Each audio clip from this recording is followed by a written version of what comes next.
Vamos mergulhar numa história incrível, a história de como uma mensagem completamente nova chegou a uma das cidades mais poderosas do mundo antigo, Éfeso, e abalou tudo até aos alicerces. Então fica a pergunta no ar. O que é preciso para transformar radicalmente uma cidade inteira? A história de Éfeso é mesmo isso. Um caso de estudo fascinante sobre mudança, sobre o conflito e, acima de tudo, sobre o poder de uma ideia. Ok, primeiro, um pouco de contexto. Éfeso, não era uma cidadezinha qualquer, pois não. Estamos a falar de um verdadeiro colosso do mundo antigo.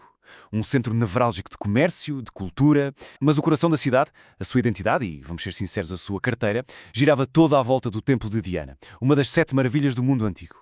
Era o grande orgulho deles e a fonte de uma riqueza imensa. E é aqui que a nossa história começa. Mas, curiosamente, não começa com uma grande explosão. Nada disso. Começa quase em silêncio, de uma forma muito discreta, quase que por acaso. Imaginem a cena. O apóstolo Paulo, a meio da sua segunda grande viagem, faz uma paragem relâmpago em Éfeso. Ele não se demora muito, mas antes de partir deixa uma promessa. Hei de voltar. E mais importante ainda, deixa lá 2 pessoas-chave, Priscila e Áquila. Mal sabiam eles, mas este casal ia ser a faísca que atearia o fogo todo. E essa pequena faísca podia ter-se apagado, certo? Mas não. Pelo contrário, foi alimentada com muito cuidado, através de ensino e de uma boa dose de mentoria. É então que entra em cena uma figura nova. E que figura? Chamava-se Apolo. Vinha de Alexandria e era, ao que parece, um portento. Descrevem-no como um orador eloquente, super apaixonado e com um conhecimento profundo das Escrituras. Tinha tudo para ser um líder de topo. Só que havia um mas. Apesar de todo este talento, havia uma peça que faltava no puzzle do seu conhecimento. A sua mensagem era forte, sim, mas estava incompleta.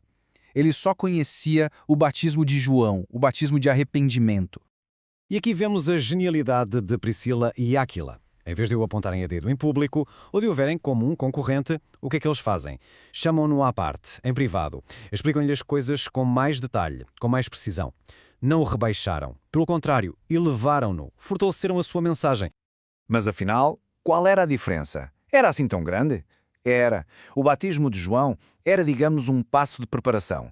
Era um sinal de arrependimento à espera do Messias. Já o batismo cristão, isso era outra coisa. Simbolizava uma transformação total, a união com Cristo, na sua morte e ressurreição e a peça-chave, a recepção do Espírito Santo.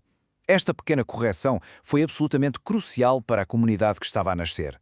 E com esta base bem sólida, Priscila, Áquila e agora um Apolo a 100%, o palco está montado para o grande ponto de viragem. Paulo cumpre a promessa e volta a Éfeso. E é a partir daqui que tudo explode. Logo à chegada, Paulo depara-se com um pequeno grupo, uns 12 discípulos, que estavam exatamente na mesma situação que Apolo. Tinham um conhecimento incompleto. A pergunta de Paulo vai direta ao assunto. Então, receberam o Espírito Santo quando creram? A resposta deles diz tudo. Nós nem sequer ouvimos dizer que existe um Espírito Santo.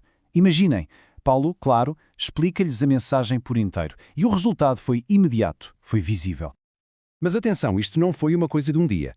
Paulo instala-se em Éfeso e durante 2 anos inteiros, ensina todos os dias na escola de um tal Tirano. Foi um trabalho metódico, de paciência, a construir uma base sólida de fé e conhecimento no coração da cidade. E o resultado de toda esta dedicação foi avassalador. Éfeso transformou-se, deixou de ser apenas uma comunidade local forte para se tornar o epicentro de um movimento. A partir dali, a mensagem espalhou-se como um rastilho de pólvora por toda a província da Ásia. Aquela pequena faísca do início era agora um autêntico incêndio. Ora, um incêndio desta dimensão, claro, não passa despercebido. Todo este crescimento começou a fazer moça, a abanar as estruturas da cidade. Estava a preparar-se o terreno para um confronto, um choque cultural e, talvez mais importante, um choque económico. O poder espiritual que acompanhava este movimento era tão real, tão palpável, que até as imitações baratas eram desmascaradas. Houve um episódio incrível que mostra bem a diferença entre o poder genuíno e a imitação. Os exorcistas ambulantes tentaram usar o nome de Jesus como se fosse um feitiço.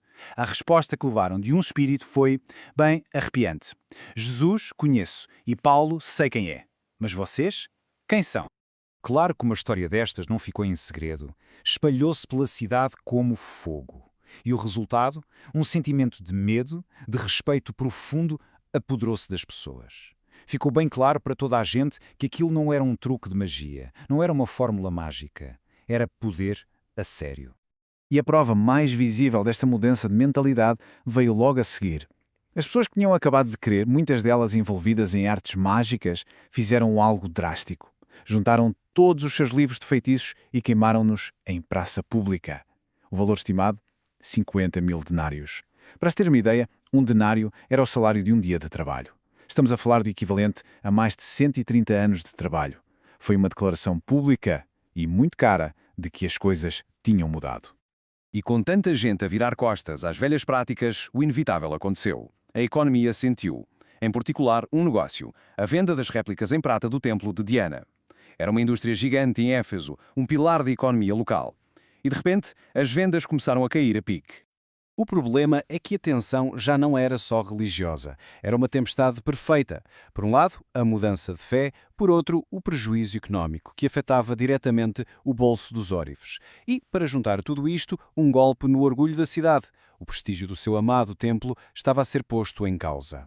E, como seria de esperar, a tensão acabou por explodir. Um ourives, um tal de Demétrio, cujo negócio estava a ser afetado, conseguiu inflamar os ânimos. Juntou uma multidão em fúria que arrastou toda a gente para o enorme teatro da cidade. E durante 2 horas, só se ouvia um grito. Grande é a Diana dos Efésios. Era um grito de pânico económico, de orgulho ferido, de fervor religioso, tudo misturado. A situação só se acalmou com a intervenção de uma autoridade local, o escrivão da cidade. Com muita calma e lógica, ele explicou à multidão que aqueles homens não tinham infringido nenhuma lei romana e que aquele tipo de motim só lhes ia trazer problemas com Roma. O argumento funcionou, a multidão dispersou. Pouco tempo depois, Paulo deixou a cidade, encerrando este capítulo incrivelmente intenso em Éfeso. E tudo isto deixa-nos a pensar, não é?